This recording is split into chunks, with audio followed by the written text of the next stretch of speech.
Yes, sir, this is our 7th day of implementing the service of warrants of arrest against 5 individuals, including Pastor Kibuloy. So kanina ay nag-ocular uli yung regional director ng Pro 11. Kausap ko po siya kanina at tinanong ko how far na po ba yung nasa-search natin. And according to him, more or less nasa around close to 40 to 50% pa lamang yung nai-inspect sa kabuuan. Remember, this is a more than 30 hectares. May mga buildings pa po silang hindi nai-inspect. Although yung kanilang particular focus right now ay meron po, particularly in areas na meron po tayong nadedetect na human life underground.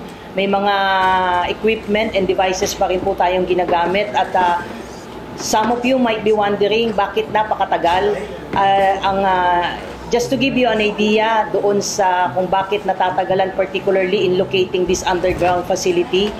We are looking at an underground facility na made out of thick stones, thick metals, at napakatigas po ng mga yan.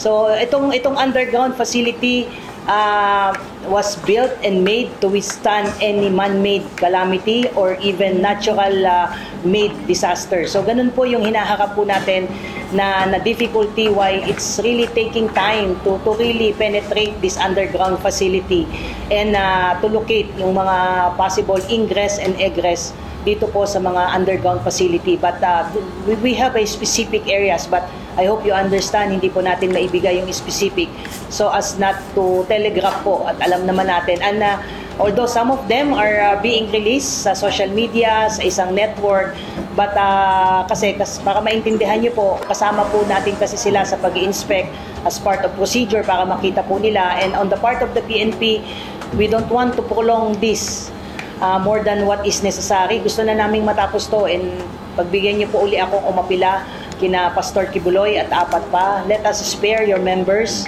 Alam ko, pagod na rin po yung iba dyan, gutom na rin, puyat. Same thing, ang PNP po, ang ating kapulisan, na bagamat nagre-relievo yan every 2 days, pagod na rin po yan. Meron po tayo na proper venue to ventilate our claims, to even submit our defenses, at yan naman po ay respeto po ng inyong PNP. Ma'am, uling tanong lang po galing sa akin. Reaction na po ng PNP kasi sinabi po ng legal counsel ng KOJC that your warrant of arrest is directed as against a particular person and not in the pursuit of our case or her case. Ano po yung reaction natin? Tama po yun, yung sinabi niya. I agree po na itong warrant of arrest is directed to a particular persons, 5 po yan. At meron po tayong information na natatanggap na yung heartbeat na sinusundan po natin belongs doon sa mga taong hinahanap po natin. Really, may gano'n? I mean, can you detect my heartbeat compared to his heart? What I mean to say, man, definitely ma'am, hindi ko naman madidetect na yung tumitibok na yun na isa-isang particular na tao. But the fact na we are detecting heartbeat sa isang underground facility na nandoon mismo sa loob ng compound, na alam naman natin kung sinong may-ari niyan at sino ang may control niyan prior to his evasion.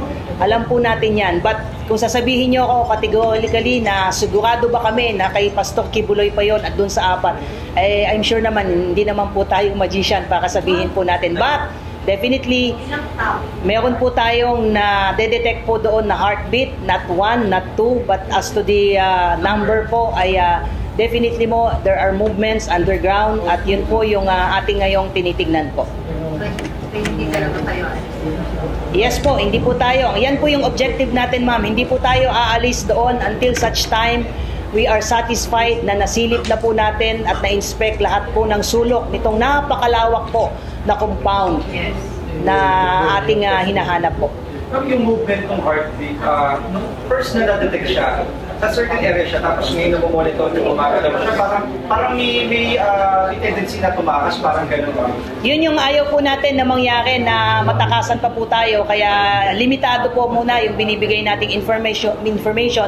But in the spirit of transparency po, we owe it to the public na magbigay po ng mga update po. May mga galaw po yan, at dun sa mga possible na escape route, at may nagbabantay na rin po tayo, including po yung hangar, na tinitingnan din po natin na possible po na konektado po yan doon po sa underground facility. Ang very heartbeat, sama-sama sila.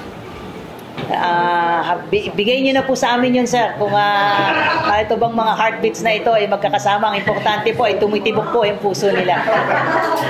Di ba, Attorney Pahar, 10 days na ang validity ng i-correct lang po natin yun, ma'am. Yung sinasabi ni ma'am na 10 days lang yung validity ng warrant of arrest po.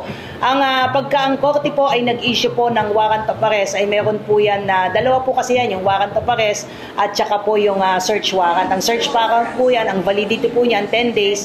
Pag nag-lapse po yung 10 days at whether na-serve, na-implement yun po yan o hindi, kailangan po nating mag-submit ng compliance sa korte para po sabihin kung anong nangyari, kung bakit hindi yan na-serve or na-serve ban, ano yung resulta. Pagdating naman po sa warrant of arrest, same thing din po, pag-lapse po ng particular period po yan, ay sasubmit din po tayo ng compliance at i-inform po ng korte kung ito po ay na-arresto nyo yung particular na tao, ito na po yung tao at binabalik po natin sa jurisdiction ng korte. Kung hindi naman po, ay yun din po yung sasabihin natin sa korte na hindi natin na-serve within the prescribed period. Ang mangyayari po niyan ay maglalabas po ng alias warrant po ang korte. At yung alias warrant po na yon ay indefinite po yun. Matatapos lang po yung effectivity po nitong alias warrant kung ito po ay ma-serve na or malilift na po ng nasabing korte. So after 10 days, alias warrant po, opo. In fact, alias warrant na po yung hawak po natin. Dalawa dyan po sa kaso po ng Davao po at sa kaso po ng RTC Pasig po. Attorney, baka kayo just take moment lang kasi may mga naglalabasan sa social media. May mga pinagsundo kayo ng police uniform who are not actually policemen. Alam mo, ma'am, sa simula pa lamang po nitong ating police operation, katakot-takot na po na misinformation at fake news po. Kasama na po dyan yung may mga namatay, tinirgas sila, and this is the latest po, including yung pinatayan sila ng ilaw, ng tubig, and yet, araw-araw po nakikita po natin kung ano yung pinapalabas na napakalaking lead wall po nila, which is a clear proof po na hindi po talaga pinatay at pinutulan yung ilaw. So, again, kung meron man po silang nakikita na mga pulis po na naka-athletic uniform, ay yun lamang po ay mga pulis na ginagamit po natin para makatulong din po sa mga needs po ng mga pulis natin sa nagbubuhat po, nagdadala po ng mga gamit, ng mga pagkain, and other logistical requirements po na ginagamit po natin. Opo. So are they real policemen? Yes po. Ang duda sila kasi sa itsura, may balbas, Tapos by the looks, sorry Attorney Par, pero by the looks, well, tinanong ko din po yan. Tinanong ko din po yan sa regional director, and according to him, these are police officers providing service sa ating ibang mga pulis po.